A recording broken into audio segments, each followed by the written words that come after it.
I love you. तो एक बड़ी न्यूज़ है। बैंकिंग की जो भी प्रिपरेशन करते हैं उनके मन में ये ख्याल जरूर रहता है कि स्टेट बैंक ऑफ इंडिया में हम जाएं। तो स्टेट बैंक ऑफ इंडिया में जाने के लिए जो रास्ता है वो अलग अलग है, चाहे वो क्लर्कियल का हो, प्रोबेशनरी ऑफिसर का हो, एग्रीकल्चर ऑफिसर का हो, सीबीओज का हो। तो they are different types of vacancy in State Bank of India. लेकिन वो वैकेंसी जो अमूमन एक बल्क में आती है, बड़े पैमाने पर आती है, अलग अलग स्टेट के लिए अलग अलग डिफरेंट वैकेंसीज रहती है, that is SBI junior associates cum sales and support executive. तो फॉर द ईयर 2025 आपकी notification State Bank of India ने आज के दिन दैट इज 16 दिसंबर 2024 पब्लिश कर दी है। तो ये वैकेंसी तो आपके सामने में भी आ गई। अभी वैकेंसी आने के बाद हम डिटेल में बाद में जानेंगे कि क्या है उसकी सारी बातें, बट जो मेन पॉइंट है जो आज के दिन हमें जानना है वो ये है कि वैकेंसी 13,000 प्लस वैकेंसीज है अक्रॉस इंडिया। ये वैकेंसी है, लेकिन ये वैकेंसीज बेसिकली हम स्टेट वाइज देखते हैं कि आप जिस पर्टिकुलर स्टेट में हैं उस स्टेट में कितनी वैकेंसी है, जनरल की कितनी वैकेंसी है ना, आपकी ओबीसी कितनी वैकेंसी है, एससी एसटी जो भी एक्स सर्विसमैन है उनकी कितनी वैकेंसी है। तो ये स्टेट वाइज वैकेंसी को हम देखेंगे आने वाले समय में। आज के समय में हमने इतना बताया कि 13,000 प्लस वैकेंसी आपके पास है। उसके बाद आप ये जानें, जनरल कैटेगरी की हम बात कर रहे हैं, हम कैटेगरी वाइज बाद के किसी वीडियो में हम देखेंगे। हाँ, ओवरऑल जो एक कॉमन सब्जेक्ट है उसको हम देख लेते हैं आज के वैकेंसी से जुड़ा हुआ। वो ये है कि जो एज होनी चाहिए एक जनरल कैटेगरी स्टूडेंट का, जो एज होना चाहिए एज ऑन 1 अप्रैल 2024, वो नॉट बिलो 20 और नॉट अबव 28 ईयर्स होना चाहिए। तो ये तो एज की बात हो गई। अगर आप क्वालिफिकेशन की बात करें तो एज ऑन 31 दिसंबर 2024 आप ग्रेजुएट होने चाहिए। किसी भी स्ट्रीम, किसी भी डिसिप्लिन में आप ग्रेजुएट होनी चाहिए। ये एज और ये क्वालिफिकेशन है, ये स्टेट और ये वैकेंसी है। इस पोस्ट का नाम है State Bank of India junior associates cum sales and support executive, जिसे हम एसबीआई क्लर्क के भी नाम से जानते हैं। तो बड़ी वैकेंसी है।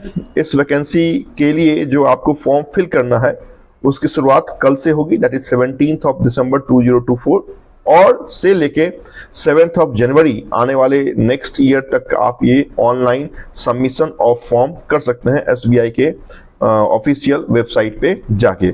उसमें अलग अलग गाइडलाइन है कि फोटो और जो आपके सिग्नेचर है किस तरीके के स्कैनिंग होने चाहिए, तमाम गाइडलाइन है। वो आप जब एक बार नोटिफिकेशन देखेंगे तो आपको ये मालूम होगा। बट ऐसा नहीं कि हमें 7 जनवरी तक की वेट करनी है। ठीक है, कल से फॉर्म फिलिंग की शुरुआत है, ऑनलाइन फॉर्म सबमिशन की शुरुआत है। तो 2-4 दिन हम वेट कर लेंगे, थोड़ा एनालिसिस कर लेंगे, थोड़ा देख लेंगे। उसके बाद हम over the period of time, 1 हफ्ते के अंदर हम इस फॉर्म को सबमिट करके और अपने next course of action that is prelims examination की प्रिपरेशन में बहुत अच्छे तरीके से लगेंगे, क्योंकि योर प्रीलिम्स आपकी फरवरी 2025 में होने वाली है, ऐसा आपके नोटिफिकेशन में लिखा हुआ है। तो आप फैब 2025 के लिए प्रीलिम्स के लिए तैयार रहें।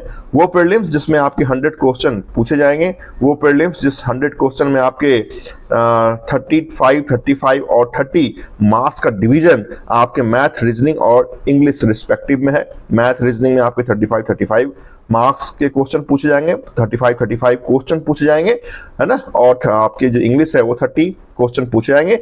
Each section will be of 20 minute each.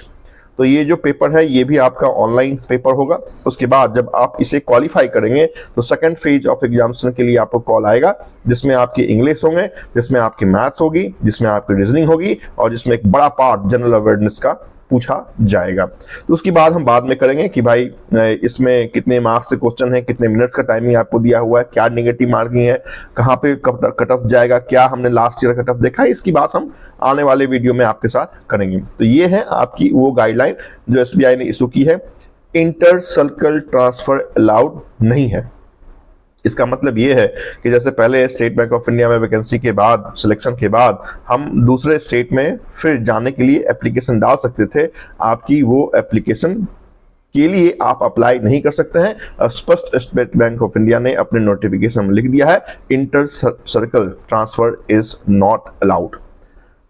है ना। तो आप जिस स्टेट से हैं, जिस स्टेट की लोकल लैंग्वेज आपको आती है, क्योंकि एक बड़ा भाग, एक बड़ा रोल आपका लोकल लैंग्वेज अदा करेगा, क्योंकि यहाँ पे LPT टेस्ट है, लोकल लैंग्वेज प्रोफिशिएंसी टेस्ट है, जिसमें आपको वहाँ की लोकल लैंग्वेज को लिखना, समझना और बोलना आना चाहिए।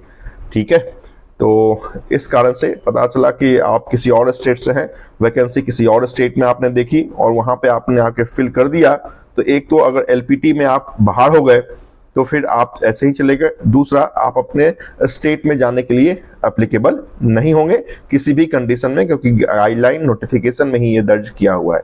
तो ओवरऑल अगर नोटिफिकेशन में आपकी स्टेट में जो नोटिफिकेशन की वैकेंसीज है वो कम भी रहती है, बट आई एडवाइस यू कि आप वहीं से फॉर्म फिलअप करें। जनरली ऐसा देखा गया है कि बिहार, उत्तर प्रदेश के जो स्टूडेंट्स हैं वो महाराष्ट्र में आके फॉर्म फिल करते हैं, तो कर सकते हैं उस कंडीशन में, जिस कंडीशन में आपको मराठी लैंग्वेज आती है, उस कंडीशन में जिस कंडीशन में आप रिपेट्रिएट होके अपने स्टेट में जाने के इच्छुक ना हो। तो ये वो कॉमन चीजें मैंने आज आपको बता दी है, क्योंकि आज ही वैकेंसी आई है, बड़ा नाम है स्टेट बैंक ऑफ इंडिया को का। किसी भी स्टूडेंट का मन जरूर रहता है कि हम इस बड़े ग्लोबल ब्रांड के साथ काम करें, तो उस ग्लोबल ब्रांड के साथ काम करने के लिए एक बहुत, कह सकते हैं, गोल्डन अपॉर्चुनिटी आपके इस दिसंबर मंथ में इशू की गई है, और फेब मंथ में आपकी प्री एग्जाम, मार्च और अप्रैल मंथ में आपकी मेंस एग्जाम होगी। इसमें कोई इंटरव्यू नहीं रहता है, डायरेक्ट आपकी मेरिट लिस्ट बनेगी और आप 26,000 प्लस बेसिक के हकदार होंगे, और जहां पे ओवरऑल 26,730 आपकी बेसिक होगी। लेकिन इतना ही नहीं मिलता है, इसमें बहुत सारे DA, बहुत सारे अलग सिटी कंपल्सन अलाउंस करके आपको पैसे मिलते हैं। तो आप ये मार्क के चले, your in hand salary will start from 38,000 around, है ना। तो ओवरऑल आपको इतना देखने और आपके फर्स्ट सैलरी के रूप में आपको मिलेगा। यहाँ पे 6 मंथ की प्रोबेशन रहती है, तो ये तो पोस्ट सिलेक्शन की बात हो गई कि 6 मंथ का प्रोबेशन है या फिर आपकी सैलरी इतनी मिलेगी। अभी आज के डेट में हम कल से क्या करें वो इंपॉर्टेंट है। तो कल से हम मैथ, रीजनिंग और इंग्लिश को जितना ज़्यादा पढ़ सकते हैं, जितने ज़्यादा डिवोशन, डेडिकेशन के साथ हम पढ़ सकते हैं, जितना ज़्यादा हम टेस्ट पेपर का एनालिसिस, डिस्कशन कर सकते हैं, उतना ज़्यादा हम करेंगे। तो कल से अपने दोस्तों का एक ग्रुप बनाएं जिसमें डिस्कशन करें, जिसमें टेस्ट पेपर सॉल्व करें, जिसमें मैथ, रीडिंग और इंग्लिश को बहुत बारीकी से आप देखें, है ना। क्योंकि आपके पास एक लक्ष्य आ गया है, आपके पास एक एम आ गया है कि फरवरी में आपको उस एग्जामिनेशन में अपेयर होना है। जिस बैंक के लिए आप सपने देखते हैं कि उस बैंक में हम जाएं, उस बैंक में हम काम करें, तो वो सपना साकार करने का एक सही वक्त आपके पास आ गया है। इस वक्त का यूटिलाइजेशन करना आपको है, और एडवाइस देने के लिए मैं आपके साथ खड़ा हूं। तो नेक्स्ट वीडियो में हम देखेंगे आपके और भी तमाम चीजें जो इंपॉर्टेंट फैक्ट हैं आपकी इस नोटिफिकेशन से जुड़ी हुई, ना सिर्फ इस नोटिफिकेशन से जुड़ी हुई, आने वाले तमाम वीडियो में हम आपके स्टेट बैंक ऑफ इंडिया के कलर से जुड़ी हुई सारी बातें करेंगे, चाहे वो उसके पे स्केल की बात हो, चाहे उसके प्रमोशन की बात हो, चाहे उसके ट्रांसफर की बात हो, चाहे उसके असाइनमेंट की बात हो। तो तमाम तरीके की बातें हम आपके साथ जरूर करेंगे। Wish you all the best for the new vacancy of the State Bank of India, Junior Associates and Sales Executive, and do well in your examination. All the best. Thank you so much for watching this video.